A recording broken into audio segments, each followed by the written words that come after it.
चलो चालू करो। हाँ देखो अभी 8 का मैथ्स पढ़ रहे हो आईसीएसई बोर्ड का। क्यों? तुम लोग कौन से क्लास में हो? 7th हो ना? हाँ 7th का पढ़ रहे हो भाई, ठीक है ना। तो टॉपिक का नाम है इंटीजर्स। इंटीजर्स, ठीक है।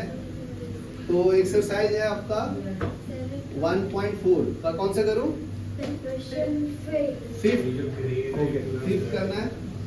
पेज नंबर है आपका 11, ठीक है। तो देखो, a food court earns a profit of 5 unit 5 RS5 per unit by selling pizzas, ठीक है। फूड कोर्ट होता है ना अपना, मान लो स्टेडियम है उसके पास फूड कोर्ट होता है, तो 5 रुपीज सेल कर रहा है, प्रॉफिट उसको 5 रुपए का हो रहा है ना, 5 रुपीज पर यूनिट, ठीक है।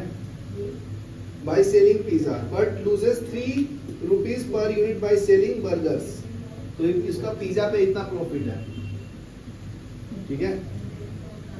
और मतलब ये पॉजिटिव वैल्यू है ना, ये उतना कमा कर रहा है उसको, और नेगेटिव रुपीज कितना है उसका, -3 लूज कर रहा है पर यूनिट बर्गर पे, मतलब एक बर्गर पे कितने रुपए का नुकसान है उसका, 3 का, ठीक है। If there is a sale of 75 pizzas, 75 pizza बेचता है वो, कितना बेचता है, 75, तो एक पे कितना प्रॉफिट है, 5 रुपए का, तो टोटल प्रॉफिट कितना आएगा उसका, 75 गुड, 75 इंटू 5 कितना आता है, 5 इंटू 5 25, 5 इंटू 7 35 ना, और 2 ऐड करेंगे 37, बराबर ना, 375।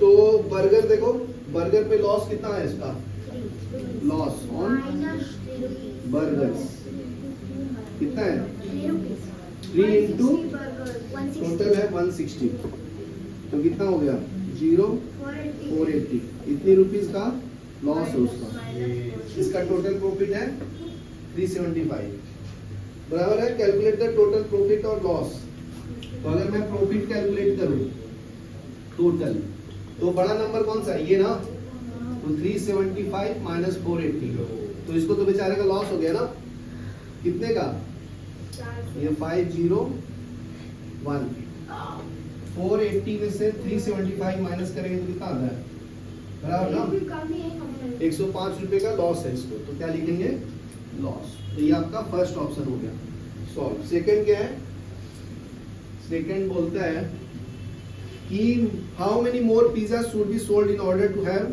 No profit no loss in situation there is number of burger sold is 160, क्या बेटा, अगर लॉस ढूंढना, तो ये लॉस ही तो हो गया, प्रॉफिट ढूंढना, तो प्रॉफिट तो कैसे ढूंढेंगे, ऑलरेडी तुम इतने रुपए कमाए हो, इतना रुपए कमाए हो, नहीं वो इसमें एक ही चीज कैलकुलेट कर सकते हो ना, पिज्जास के लिए बोला है क्या, नहीं टोटल ओवरऑल। अच्छा ओवरऑल दोनों के माइनस, हाँ अभी देखो, नो प्रॉफिट नो लॉस के लिए, तो देखो बताता हूँ, ये नहीं समझा, कुछ नहीं, मैं कमाता हूँ 375 रुपीज प्रॉफिट, और उस नुकसान करता है -480, तो दोनों को कंबाइन करूंगा तो प्लस में है कि माइनस में है, माइनस में, तो इसलिए वो पिज्जा बर्गर दोनों को मिला के है ना, समझा, हाँ। ओके। अभी नेक्स्ट देखो, अभी नेक्स्ट सेकंड क्वेश्चन क्या है, सेकंड क्वेश्चन में बोलता है कि उसको ना प्रॉफिट होना चाहिए ना फायदा होना चाहिए, तो देखो 375 क्या है प्रॉफिट, कितने का, ऑन पिज्जा, और लॉस कितने का था, -480 बर्गर, ठीक है। तो नो प्रॉफिट नो लॉस के लिए क्या करना पड़ेगा, दोनों को मल्टीप्लाई 105 से नहीं।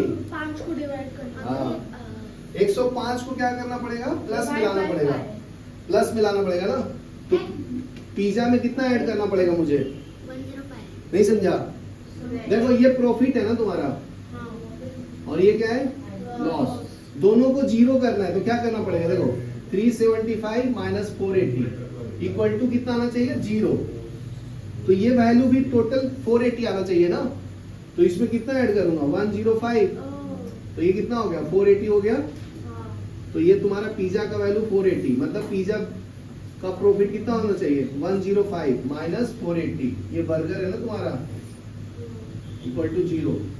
समझा मिस विश्का? समझा ना? ये प्रॉफिट तुम्हारा इतना है तो इसमें कितना ऐड करूंगा कि 0 आना चाहिए? तो अगर वो क्वेश्चन है तो उससे में ब्लैंक होगी तो याद कैसे? क्या एक ब्लैंक कैसे हो जाएगी? अरे बोलते हैं ना कुछ लोग। नहीं होगा। पक्का हाँ पक्का पक्का। नहीं हुई तो हो गई तो अभी तुम्हें बताना है if the number of burger sold is 160 how many more pizza. तो पिज्जा निकालना नंबर ऑफ पिज्जा ना, तो 105 डिवाइड बाय 5 करेंगे तो ये तुम्हारा काउंटिंग बताएगा कितना आएगा 21। तो 21 पिज्जा और बेचना पड़ेगा मुझे। Should be sold to no loss no profit. ठीक है ये लिख लो। चलो पॉज करो।